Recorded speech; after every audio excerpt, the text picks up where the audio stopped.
Welcome to the Financial Flossing podcast with Ross Brannon, guiding dental professionals to a brighter future. Ross Brannon is a financial advisor who knows it's not just about your teeth. He helps dental practice owners protect and maximize today's cash flow to plan for tomorrow's cash needs. Find him at rossbrannon.com. On the show, he brings together experts to help dental professionals looking to make smart money decisions to grow their income, turn their retirement goals into reality, and improve their lives. And now, here's your host, Ross Brannon. Welcome to the show. My guest today is Frank Curtin. Frank has been working as a business consultant for over 25 years. His consulting firm's called High Speed Consulting, works with dental practices all over the U.S. Today, he joins us on the Financial Flossing podcast. Frank, thanks for coming on. It's a pleasure to be here, Ross. Thank you. All right, let's jump right in here. So you started as a consultant working for IBM years ago. Kind of tell us your story, how you got there and how you ended up where you're at now. Sure. When I was in my undergrad, I was a geologist, and I graduated in 1987. And, so I started in the environmental consulting field. So I was a project manager in there.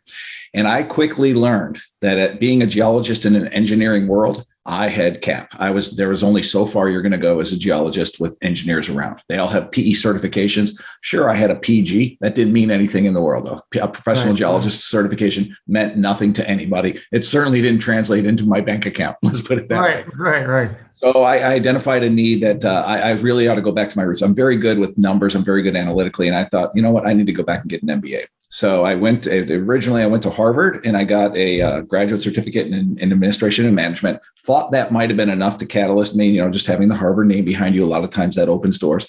And then I realized once I got that certificate under my belt, there's a whole level of learning in the MBA programs across the US that I thought I really need this. So I went to Ohio State and got my MBA. That's what opened the door into my consulting world. So what happened was I started as an intern with IBM over my first year. Loved working with them, got to work with some amazing people and amazing corporations. So I graduated with my MBA in finance and logistics. That was kind of like my background, if you will, logistics being the supply chain side of things. So I really got good at systems and processes. And I worked with a lot of organizations, big boys, the Fortune 100, Fortune 500, Fortune 2000, very big companies, very well established. And I remember almost every time we go into these corporations, if you're coming in on the front end, the first question they always ask these 100-year-old companies is, what do you want to be when you grow up? And I remember them always asking it. And that always stuck with me because it was like everything changes fast. And now with technology, this is IBM in 1997, 98, 99, 2000, 2001. So this is the Y2K era. And they're saying everything's changing fast. Look at what's happening today. So I look at the speed of change that's going on. And so it taught me the lessons and the principles that taught me out of that was the little guy who doesn't have a lot of access to people like myself, who don't have access to large Bain Consulting or IBM Consulting or people like that.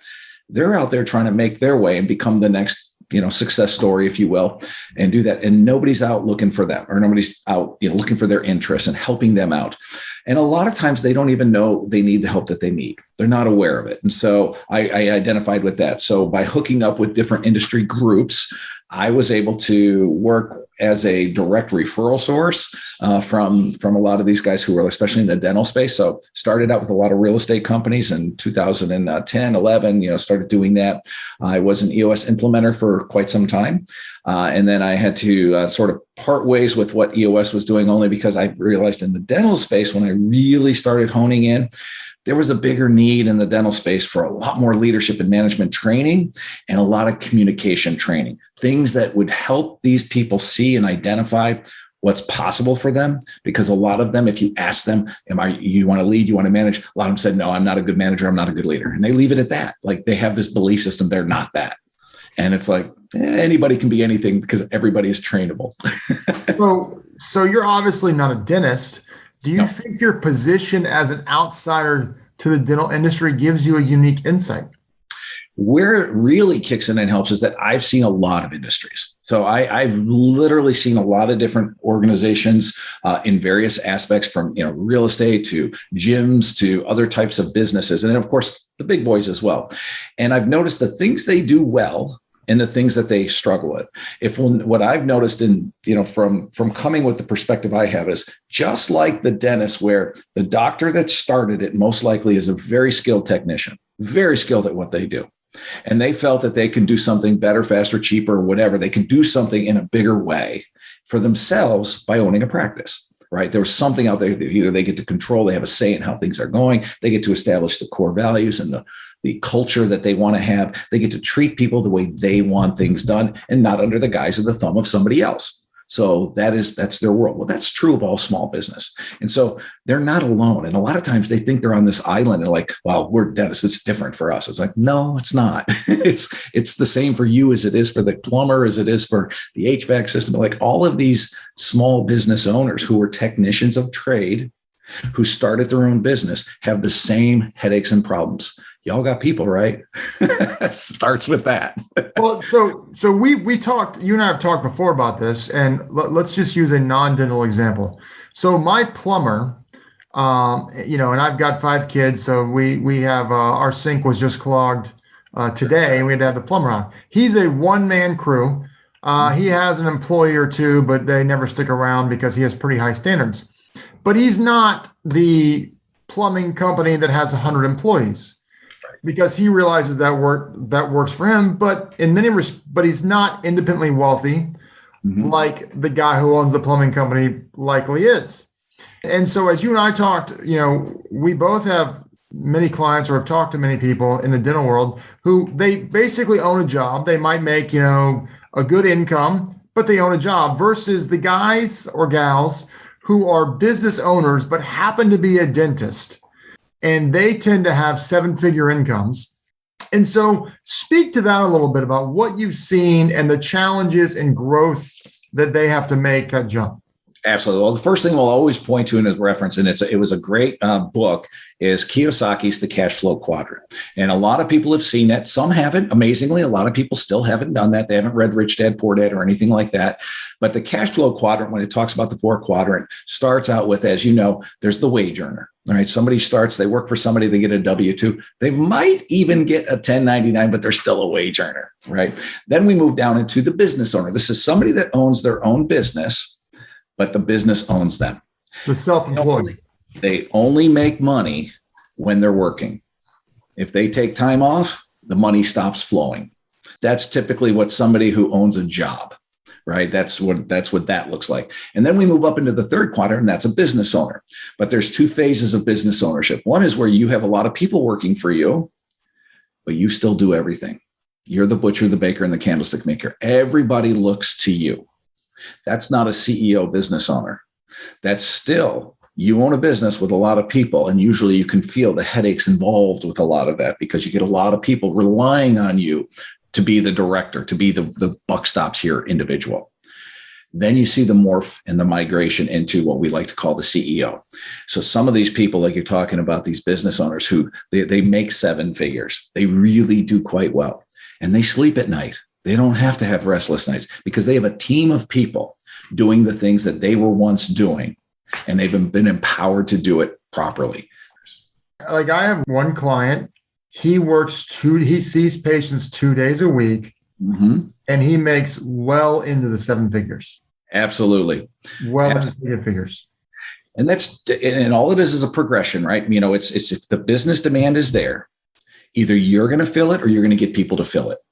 If you're doing a good enough job and growing it to where it's more than you can handle, and you're willing to take on that initial phase of bringing people on to actually handle that and train them properly. The biggest thing I see with most entrepreneurs, they're fearful of hiring somebody to do the big job. That they'll hire assistants. They'll hire people that can do the side stuff, but they will not hire somebody that does what they do, because they're fearful that they can't do it as good as they can. How much of this is being a control freak and being afraid to let go of control? I'd say probably 80 to 90% is them feeling like nobody's going to do it as good as they can, and it's going to damage them or their reputation. They feel like this is going to let people down. when in and fact, are they ever right? never, never. It's a fallacy to think that nobody can do it as good as you can, right? There's always somebody hungry enough and willing to do it as good as you are. Now, there's also a fallacy that you have to do it as good as you do it. There's a difference between perfection and getting the job done, right? Too many people, they get in this perfection mindset. Like they believe that the level of competence that they're operating at is perfection. And that's just not the case. There's too many moving parts all the time for anything to be perfect. There's good enough, right? And that's getting the job done. And that should be the goal. Good enough means you're meeting the needs of the people you serve. You're meeting the needs of the people who work for you and help you serve them. That's being good enough. You have to at least at a baseline be there. And then you can start to pick and choose what you want to excel at and be excellent at, right? That sort of thing. So when you go to work with somebody, so let's step back. Who is your typical client? What type of dental practice? It's a practice owner, but what type of dental practice is your typical client? So it's more or less, it's somebody who is hungry enough that they want more out of life. They see a bigger picture. They have no idea how to create a vision and craft it and go after it. They're just not sure what that even looks like, where to begin. They don't know what it means to hire people to do the jobs that they're doing, that they're fearful of handing over. It's those types of people. They just can't quite see the path to this flag out there. I want to retire with, $8 million or, $10 million in the bank. And it's like, great. You're going to work your way there, or are you going to build something that produces that for you? So how many people end up calling you because they figured out how to market right, and they invest a lot of money in marketing, and now they're busier than they know what to do with, and they're working 5 days a week when they only want to work 3.5 days a week, and they're overwhelmed and they can barely keep their life going or manage their life. How many of those people end up calling you?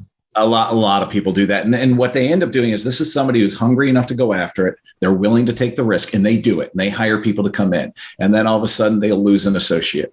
And now they're filling the associates' work, and they're doing that. And the work is still there. They built it out. They got 9 or 11 or 13 ops going, that sort of thing. And they've got not enough associate base to handle it, because they'll lose some and stuff like that. So anybody that feels like all the weight of the shoulder or the world is on their shoulders, if they feel that way, they're ideal for somebody like me. Because when I come in and I start working with them, I start letting them know that, look, this does not have to be carried by you. Because the business in and of itself, with all the people that you have, whether it's 5 people, 15 people, or 50 people, doesn't matter how many you have. They're all dependent on this business to succeed, because this is where they all get their sustenance, right? We all need money. This is where they get theirs. So in essence, they all have a part ownership or a stake in seeing this business succeed. So why not build it with a structure that allows them to participate in the success of it, rather than just be bystanders and let you do all the work? Right? Especially the management work. What do you see when someone hires you? What do you see is usually the biggest issue right away? Communication. I think that a lot of times communication, there's a lot of times in businesses, people have really good ideas and they don't know how to articulate that necessarily in a way that gets other people to jump on board with what they want to do. From an owner's perspective, they've got an idea of what they want. I mean, they know, they're like, man, I'd like to have multiple offices. I'd like to do this. Like they know what they want. They don't know how to articulate that to other people to get them to buy into that. They say, we really should open 6 days a week. Most of their staff throws a revolt, right? It's like, you want to do what? No, I'm not working weekends, blah, blah, blah, and all this kind of stuff. Like, there's a way to get there. And it's not by just announcing it that this is what we're going to do, right? There's a way to get there when you can show people the value in doing it, because it helps them fulfill and live out their purpose, which usually in a dental space is about helping people, right? I always say in that, so like, the dental business is a people business. If you don't like people, then Mondays really suck, right? Yeah. So it's one of those situations where, like when I talk to dentists, it's like they're never taught anything in dental school about finance, about running a business, about any of that. And of course, they're not talking anything about management. And I've talked to numerous dentists, and they hate managing people to the point where they're trying to sell their practice when it's not even really that valuable. To trying to sell their practice so they can just get out, and whether that means go be an associate or do something else. And so speak to that for a minute. So if you really look at the business, this is your biggest income producing asset you have. And by the way, it's the highest rate of return you'll ever get. Oh, it's fantastic. Investing in your business, hands down. Absolutely. Absolutely. I mean, if you invest 50 grand into your business and you're producing $1 million a year and you can get a 10% growth, your return is in the first year. That money comes back 100% in the first year, right? The break even is like 6 months, right? On doing it. How many investments can you make in the stock market that do that, right? In places like just about anywhere. Exactly. So when we look at it from that perspective, but here's your biggest producing asset. Why aren't you doing everything in your power to optimize it so that you can get the most from it? Not only that, but we serve the most people. We build it in a way that accommodates the most people, that we hire as many people as it takes to do that, who also believe in the same thing that you believe in, i.e. helping these people and doing good by them. And then that you want to take care of that staff as well along that journey and doing that. So here's your asset that you've spent this time building. And now you're thinking to yourself, I want to get out. Why would you get out and leave it half-baked? Would you sell your house by leaving it a mess? If it needed painting, if it needed to be cleaned, if you needed a cleaning crew to come in, would you just say, screw it and just put it on the market and see what you get for it? Or would you clean it up? Would you do some of the things that would help bring more value to it? And so when it comes to your business, that should be white glove. You should be putting the white gloves on, saying, what can I do to make marketing better? What can I do to make the patient experience better? What can I do to make my employee experience better? What can I do to, and you just fill in the blank with what can I do? Well, imagine if it's not just you doing that, but it's a whole team of people doing that, i.e. your staff, asking that of you. What can we do to make this better? So what's a common belief that most people in the dental industry have that is completely wrong? I would say the number one thing, I think they believe that they have to work till they're 65. And then that's the retirement timeframe. So many of them have been brought up through that ranks, and they've got a whole treasure trove of people who've done exactly that. They have seen the doctors come out of school, they get into a practice, and they own that thing until they're 60, 65 in that time frame. And then they sell it off to another doctor for a couple $100,000. There's not much in the sale. We've seen this go. And they'll go through this demise of where they'll build it up. They'll have this nice running practice. And then in their 50s, it starts to decline. And then they'll sell it and do all that. So the myth is that's normal. That is anything but normal. That is anything but normal, nor should that be your goal. And you don't have to work as hard as you think you do to get there. You don't have to be the one bent over and hunched over and with all the ailments that come with the type of contortionist bodies that you guys have to put yourself into on a regular basis. Same thing with hygienists. It's like you're all bent over people constantly to do that. Well, you don't have to be that person. You can be the person that starts to bring people on and let them, the young bucks, come in and help them develop into good doctors and let them pay off their student loans by working longer hours, like you probably did as well, that sort of thing. And you can start to pick and choose what you want to do. So a lot of people, it's like, obviously the DSOs are, buying everything in sight. And I can't blame someone for selling when it's offered. Now, I'm personally not a big retirement guy, and I think everyone has a different perspective on retirement, but I'll never stop doing something. And so Correct. For me, if I was in a dentist's shoes, something I would consider doing would be like my friend who makes close to $2 million a year. He works 2 days a week. He has several associates, and he's like, I've got young kids. Why would I ever sell my practice now? And he goes, and he says something that I say a lot, and we both said it independently of actually hearing it from each other. Is like, why would you get rid of the golden goose? Mm-hmm. And so if you can build a business and manage it where you can live that, quote, retired life, but still make the money like you own it, I think that's a compelling argument to not sell to a DSO. Now, everyone's situation is different, and I understand that. But through working with a guy like you can help people build a practice like that, correct? Absolutely. In fact, one of the things I tell everybody is before you sell, you got to run the numbers. what do I make now from this business on its growth trajectory? What does the future look like? But right now, what do I make right now? What are they offering me? And if after the tax consequence of whatever they're offering me, if I can't make the same kind of money that the practice is generating, well, then it's a dumb idea to sell. Right. I mean, you're comparing two investments. Right.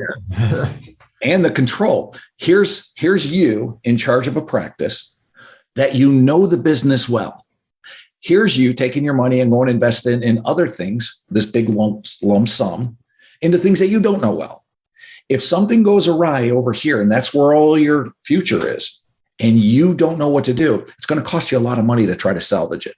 If something goes awry over here in the business you own, and the one that you're smart in, and the one that maybe you're not even practicing anymore, you just own it, you know what to do if something doesn't go wrong, or if something doesn't go the way you want it to. You Absolutely. can step in, and you can always go back to the chair if you had to, right? But I believe if you bought a single family residence and you're using that as an investment tool, I don't think you want to go fix someone's toilet, right? Yeah. So when you look at it from those perspectives, we have to always evaluate the sale.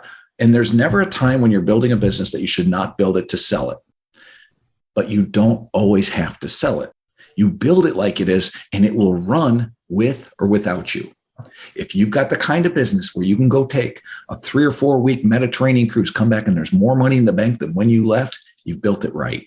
Absolutely. Absolutely. So let me kind of pivot here on a couple of questions. Mm-hmm. So what advice would you give a new dental school graduate? This is probably the best piece of advice I got from my MBA. And all the money I spent getting my MBA, this one thing stood out more than anything else. Figure out what you're good at and hire the rest. And when I first heard it, I'm like going, duh, no big deal, right? Like, sure, everybody shares that. That never proved out to be more true in my life. And I saw it over and over and over again in business. It's funny you say that because it's been very cliche to say, follow your passion. And, I heard somebody say, they said, that's only said by people who are already independently wealthy. And I thought that was a fair retort because it's like I know hockey is one of your passions and you play hockey 3 nights a week. Well, you're not in the NHL. No. You're not trying to be a general manager for the Tampa Bay Lightning or anything like that. But you're really good at doing what you do, and your passion you do as a hobby on the side. Absolutely. So it's like, maybe you're really good at photography, but that doesn't mean you have to go be a professional photographer. You can just do it as a hobby and then go, maybe you're really good at, doing dental work. So it is a perspective. It's a really good, find out what you're good at. And then, because you'll always be able to make money at what you're good at instead of having to try and figure out how to make money at what you're passionate about. So I have figured out the secret of how to make your work life wonderful. I've figured out the secret. You make a list of every role you've got. You check off the ones that you really like to do, like and love. And then you put little nicks next to the one that you absolutely despise doing. And you get somebody else to do those. As you start to whittle away and have somebody do the things you don't like, all you're left with are things you like. When you've done that, you found your sweet spot. And that's brilliant. Delegate things or hire for things that you don't want to do and delegate those things. I mean, there's one other caveat to that. Just because you like to do something doesn't mean you should be the one to do it. Sometimes you're not the brightest light bulb. Or you're not that good at it. You're not as good as you think you are at it. Right. So you have to be good. If you like it, you have to be good at it, or you have to get good at it. Right. In order to keep it. Otherwise, you need to give that off to somebody who can do it better, because at the end of the day, it's all about the greater good, not just you. Yeah. It's about the greater good. All right. So I'm a big reader. What books would you recommend? First of all, what are you reading now, if anything? What's a great book you've read recently? But then follow that with what book you would recommend any dentist read. I read, well, first off, everything in Pat Lenciani's library. He's got 11 books. All of them are good. But let me start with the one that I think that all doctors, any doctor that, well, I don't care whether you're going to be an associate or whether you want to practice. If you're a dentist or somebody who's going to be a high net worth earner, you need to read Cash Flow Quadrant. You need to understand where you are and identify that. And it's okay if you want to be that W-2 guy. There's nothing wrong with that. That's what you want. right? Because you can find happiness there and do that as long as you start taking advantage of quadrant 4, which is the investor quadrant. These are things that people like you and others that help people see how you can take whatever it is you do have and grow it into a lot more, right? You help them with that. So that book there helps them see where I am, and it allows you to make choices. The next one, though, is by Pat Lencioni, is The 4 Obsessions of an Extraordinary Executive. That book is the foundation of all the different management systems that are out there, whether it's EOS, Scaling Up, which is a former Rockefeller Habits, or results.com. And there's for every thought there's at least 100 different management systems out there, at least. And even the TSG method that we work with, that's designed specifically for dentists, we all base this on that book, The 4 Obsessions of an Extraordinary Executive by Pat Lencioni. I believe that's a must read for everybody. And if you're in business and you haven't read that book, you're missing out. And that's one that I even have when you're a business owner, you have your staff read it too, because if you implement that kind of a strategy for yourself, at least they'll know how to play the game. I would love it if my employees knew the game we're playing so that they can play to win, right? That sort of thing. That's the book I would do. And for communication, I'm a huge fan of Change Your Questions, Change Your Life by Marilee Adams. I think I read that book. I remember for a period of time when I first read it like 10 times in 8 months. And every time I read it, it's a minor. And it's a mindset shift from judger to learner. Marilee is a psychologist, and she runs all kinds of programs and things like that. But it was probably one of the most inspiring books I had just for myself. The personal change I was able to make in myself about me being judgmental versus just making judgments. We all have to make judgment calls in business and life. We make judgment calls, but we don't have to be judgmental.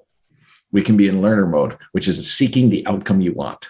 It's very, very different. So it's just those books right there would be a great starter kit for somebody. Cash Flow Quadrant, 4 Obsessions of an Extraordinary Executive, Change Your Questions, Change Your Life. 3 good books that will help start to steer and shape a potentially better future for those that are stuck in what they feel the doldrums. That's great. Now, if listeners want to connect with you, how can they do that? They can do it at High Speed Consultant. We were highspeedconsulting.com. That's where we have our kind of our overview of who we are and what we do. It's a community of consultants who are dedicated toward working primarily with dentists. We do some non-dental, but it's primarily dentists. That's the focus that we like to put it on, because we've identified a long time ago that if you just stay focused on something, we now know dentistry really, really well. Why would you venture away from that, right? It's kind of like when you're a dentist, you don't go open a plumbing shop, right? Right. Or a shoe store, right? Right. Unless your wife might, but you're not. Right, exactly. Yeah, so we stay focused and niched on dentists because there's a couple 100,000 of them here in the U.S., and a lot of them could benefit from the help that we provide. Yeah, there's a lot of opportunity for everybody. Absolutely. So, well, Frank, I really appreciate you being on. It's been super interesting having you on, and once again, I appreciate your time. And listeners, Frank is a great resource. If you own your own practice, he's absolutely somebody you should be talking to. Thank you very much, Ross. Pleasure being here. You're welcome. You've been listening to the Financial Flossing Podcast with Ross Brannon. We'll see you next time. This has been another episode of Financial Flossing with Ross Brannon, guiding dental professionals to a brighter future. If you liked what you heard, consider subscribing wherever you listen to podcasts. For more on Ross Brannon, visit rossbrannon.com. Registered representative and financial advisor of Park Avenue Securities, LLC, PAS, OSJ 3664 Coolidge Court, Tallahassee, Florida 32311, 850-562-9075. Securities products and advisory services offered through PAS. Member FINRA SIPC.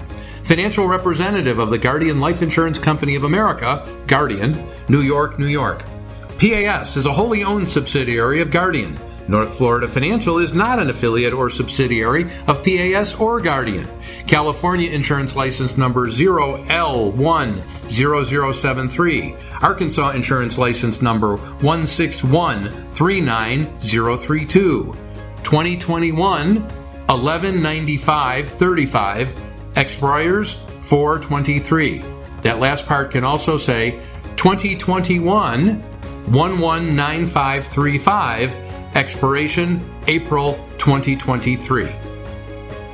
This podcast is for informational purposes only. Guest speakers and their firms are not affiliated with or endorsed by PAS, Guardian, or North Florida Financial, and opinions stated are their own. Ross is a registered representative and financial advisor of Park Avenue Securities, LLC, PAS, OSJ, 3664 Coolidge Court, Tallahassee, Florida, 32311, 850-562-9075. Securities, products, and advisory services offered through PAS, member FINRA, SIPC. Financial representative of the Guardian Life Insurance Company of America, Guardian, New York, New York. PAS is a wholly owned subsidiary of Guardian. North Florida Financial is not an affiliate or subsidiary of PAS or Guardian. Arkansas Insurance License number 161-39032. California Insurance License number 0L10073. 2021-128-420. Expiration 1023.